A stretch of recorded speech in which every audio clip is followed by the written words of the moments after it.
Hey y'all, this is Christy from Teadoddles. I seem a little perturbed, and I'll tell you why in a minute, because there's supposed to be a different video today, and I'm having some microphone issues. But first, let's say welcome new subscribers, welcome back subscribers. I'm happy to have you here with me and my maker shenanigans. I do like to do the yarny things, the sewing things, the yarny things, and the DIY things. So you'll see a little bit of all of that here on this channel. If you like to make things, you might like it here. All right, y'all. I'm perturbed about microphones and things, and it's cold and rainy today and gross outside. I've much appreciated having a cozy space to be today. And coffee, hot coffee. Who needs coffee? I need coffee. As a matter of fact, the sweatshirt I have on, I'm not going to stand up yet because I'm trying to keep an eye on this light on my microphone. But it says, but first coffee. Yeah, today you were supposed to get a video touring my makerspace for 2025. I made a few changes, done a few things I wanted to talk about, and I was going more in depth over how I store things, where things are, looking in drawers of crafty drawers, and things like that. Yeah, and I recorded one Wednesday. I did it all in portrait mode because I thought it would be better to see things, but it was not. I was like, I don't like that. I'm going to redo it. I didn't have time to do it Thursday, so today is Friday. I was going to do it today and have it up this evening. I just went in there to edit the video and realized my microphone was dead the whole time. So it has no sound in that video at all.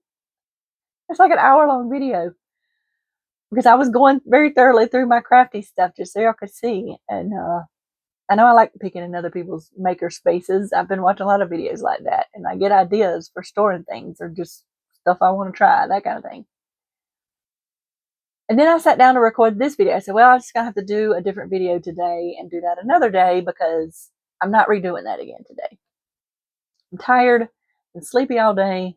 I guess it's the weather because I slept fine. I've got plenty of sleep this week. I don't know. I just feel tired.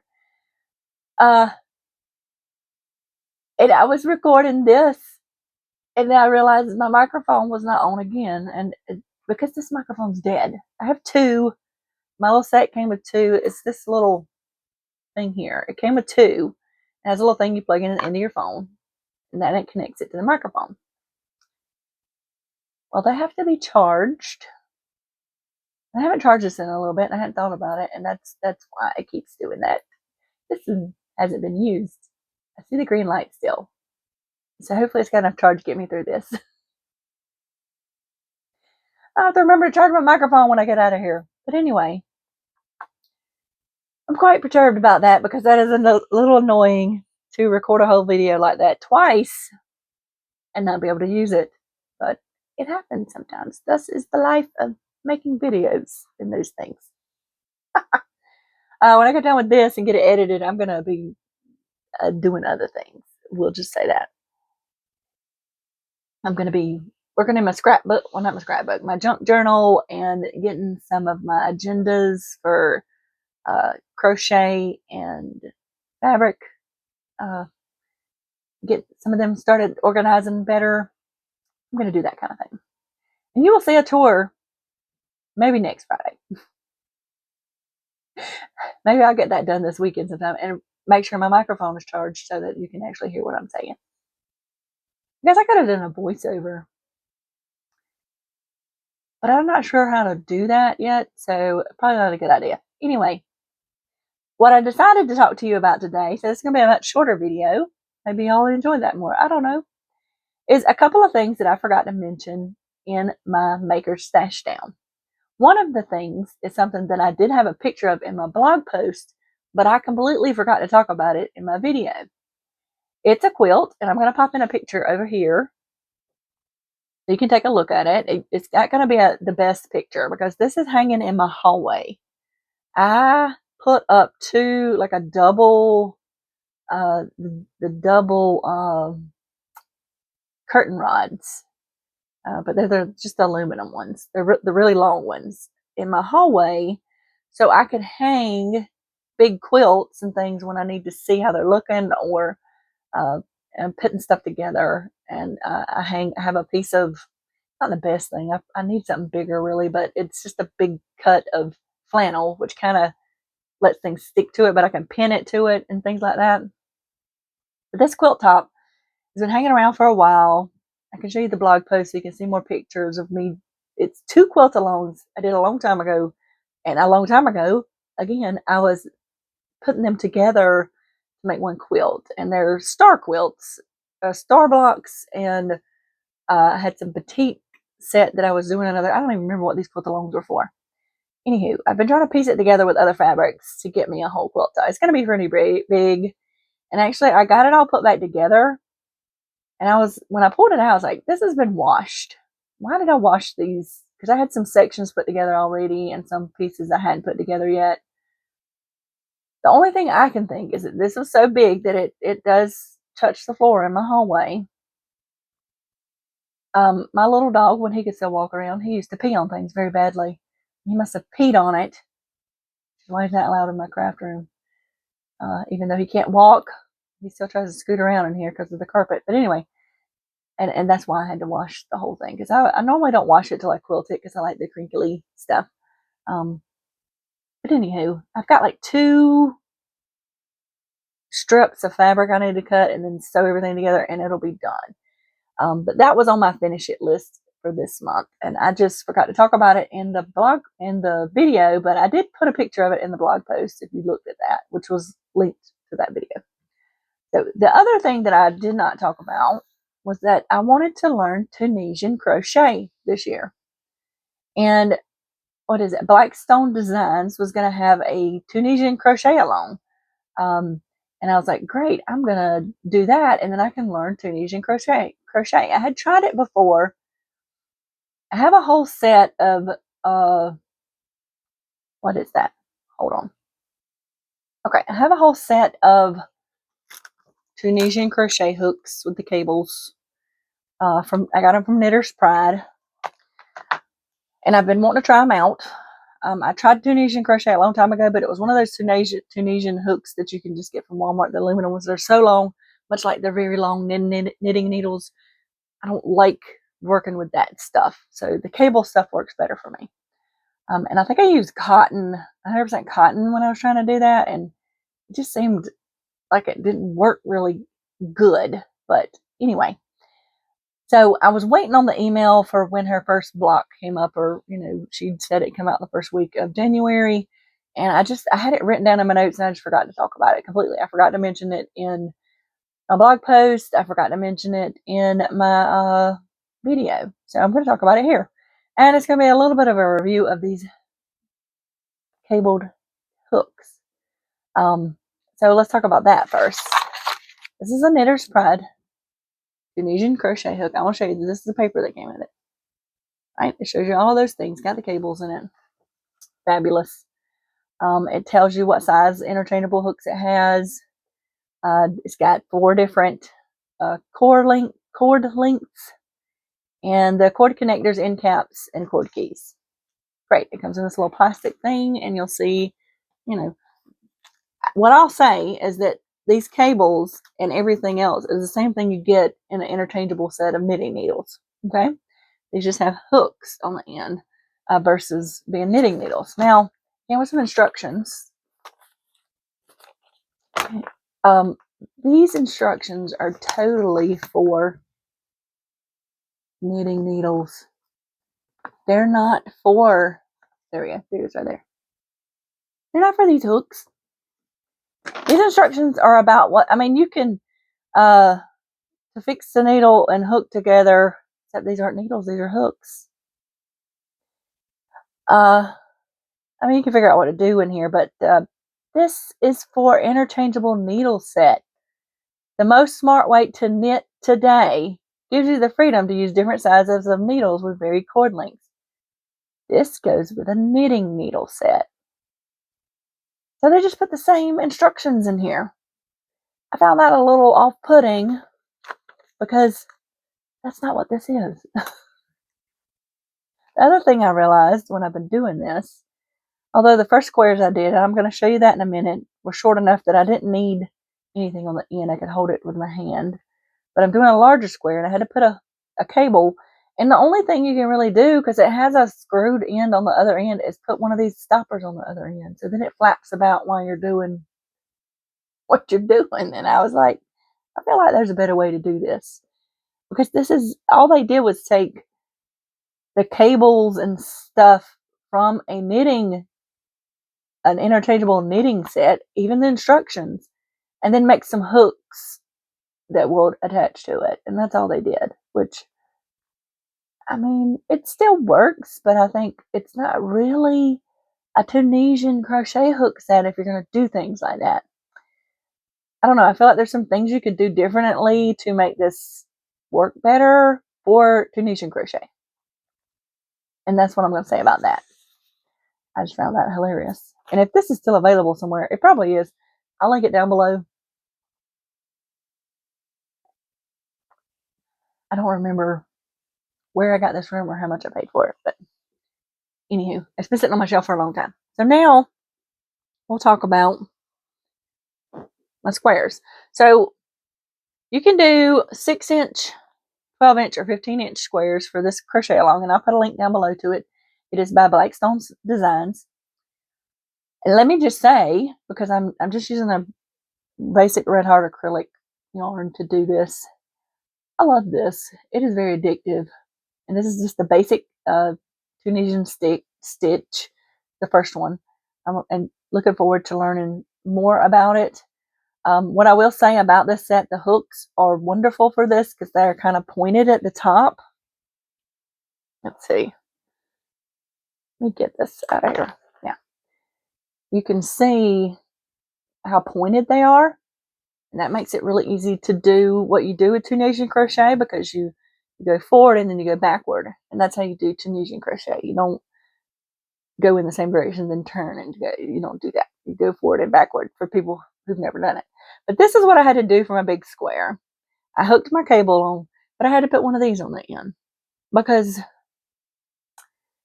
I mean, I could do it without that, but it might fall off, and I just felt like I feel like you could do something different with this. That's my feeling about that.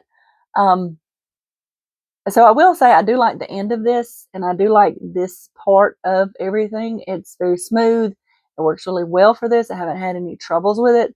The last time I tried Tunisian crochet, I used an aluminum hook and cotton yarn, and you know that had too much grip, and it was awful to try to use. This, just like when I was doing knitting, the proper equipment makes things so much easier to learn. So now this is, these are, I chose, she had some pattern layouts for what you can do, and the one I liked was kind of alternating. So I'm making some 6-inch squares and some 12-inch squares. Well, I'm making 3 6-inch squares and 1 12-inch square each month to get what I need for my Afghan. This is, I just love the way this, and it's so, you know, I was afraid I was going to have Tunisian crochet elbow instead of tennis elbow, because I sat there so long doing it. It was just, I don't know, it was addictive, and my elbow was hurting. I finally got done. But as you can see, I've already done all 3 of my 6-inch squares, and I'm using this gradient yarn, and I've got to start on my 12-inch square. Did I already show y'all that one? I don't remember. This is my 12-inch square. So I've already started on it. I've been doing this every evening this week. And I'm just using, this one don't have a label, but this is a red heart yarn. I'll put the label, I'll dig the label out from the other skein up there and put what color it is and stuff. It's fairly soft, so I don't think it's Super Saver, because it doesn't feel, I think it must be with love or something, because it just feels softer. And this makes such a squishy fabric when you use it, and I just love it. But this yarn was given to me by one of my students. His wife had purchased it to make a baby blanket and decided to do something else, and they were just cleaning up, and he thought I might want it. So I have 3 big skeins of this. I'm not sure if I'll be able to make all of the squares with it. I think it's probably going to go further, definitely, than regular crochet does. So we'll see if the whole thing gets made out of this. I have some other stuff in there that's blues that I could coordinate that are solid. So if I have to do that, that's what I'll do. But I'm really loving this. I'm loving the way it's looking with the color change and everything. I really like it. I really like doing the Tunisian crochet. I will be doing some more of that this evening. Yeah, I think that I pulled my hook out of my stitch because I'm a goofy goober. And that's what I do. But yeah, so I'll put links to all of that down below. But this is definitely something I'm super enjoying doing. I'm looking forward to learning more stitches. There's supposed to be new stitches every month, so you can learn it. And I picked it up really quick, and I just enjoy it. I enjoy it a lot, and I'm looking forward to making more projects doing this. My knitted shawl, on the other hand, do we have to talk about that? I've been pinning a couple rows here and there, and I have seriously debated frogging that whole thing. And my thoughts, y'all tell me what y'all think about this. I've done a lot of work in it, and to frog it just seems like I'm just wasting all that work I put into it, because I just don't like the yarn and needle combination I've been using. Although I probably could switch it to my bamboo. I haven't even thought about that, my bamboo needle set. And maybe I can do that. Maybe that'll make it even better, because I stopped using the 24/7 cotton that came with it, because I was like, I hate this stuff. I hate working with it. No matter what I've tried to do with it, I don't like it. I said, I'll just finish up this cake. So it gets slightly smaller. It's going down to the point. We started at the wide end and went to the point. I just hate to pull out all of that when it's so far along, even though I feel like I got so far to go. But it's really because I'm not enjoying it. I'm kind of at a point where I'm like, why continue to do something you're not enjoying? Because there's other things I can knit, and I probably would enjoy it. I know it takes me longer, but I enjoyed knitting, like my sweater. I've knitted a couple of headbands. I enjoyed doing that. This is just, I think the yarn and needle combo is just not working for me. And yeah, I feel like we have to get to a space where we're okay letting go of projects that aren't working out, because they are, I feel like it weighs on me. Do y'all feel that way? It weighs on me because I feel like I need to finish this because I started it, but you're not enjoying it. The whole point of making, to me, is to get the joy out of it, that makes you happy, that makes you fills my soul with joy when I'm making. And I don't feel that way when I'm knitting that thing. So maybe I'll try to swap it out for my bamboo needle set and see if that works. If that doesn't work, I think I'm going to be done with it. Honestly, no matter how much I've put into it, I don't enjoy it. Yeah, I think that's my decision. Y'all tell me what y'all think about that. You ever had a project that just wasn't doing it for you? All right, y'all. Well, one more thing before I go. Not only have I had the microphone snafu this week, y'all remember me complaining about my printer ink. Well, I got somehow in the mail. We weren't supposed to have mail running yesterday, but somehow I got it. I think the UPS stuck it in my mailbox. I don't know. I ordered a real Canon color ink. Put it in there. It said it was not compatible still. And I was about to have a fit. I was like, what are you talking about? Because it kept saying that, and I was using the refillable ink. Well, you know what?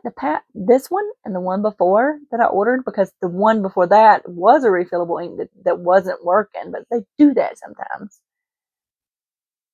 I ordered the wrong number cartridge the past 2 times, and I just realized it. Y'all, the past 2 times I've ordered a 246. I'm supposed to have a 276 for that printer. When I ordered the Canon one and it still wouldn't work, I'm like, is there something wrong with this printer? And then I got to looking and I was like, oh my goodness. Oh my goodness. So y'all, I have shot myself in the foot literally. This ink, because I probably could have had working ink by now if I had ordered the correct number. It's on its way. I'm not going to send this ink cartridge back. I was going to, but they wanted me to either take it to a UPS store and have them package it, which is like 30 minutes away from me, or I was going to have to pay $7 to send it back, even if I printed my own label and packaged it myself. And I was like, that doesn't seem fair because I'm packaging this up. And so I ordered the new one, and with my subscribe and save, and I had a little bit of a gift card left over. It was cheaper than the other one anyway. Oh, I don't know. I don't know. This was the first week of school. We only had one day with the students, but I had meetings and getting stuff ready for Blackboard. Just, if you've ever been a teacher, getting ready for the first week of school there's always stuff going on. I'm going to blame it on that, even though I ordered that ink way before school started back. But it's okay. My ink that should definitely work will be here Tuesday. And then maybe I can print some things if I want to print. But all right, y'all. I hope y'all have a wonderful weekend wherever you are. I hope you stay safe and warm, and I hope everybody that I know, well, I hope everybody's safe from the fires that are going on right now in California, because I know that is not a fun, just awful. And I don't know what else to say about that. So I'm hoping everybody is safe. And yeah. On that note, I'm going to let y'all go. And y'all remember to have a life lived creatively. And I will see y'all in the next video. Bye.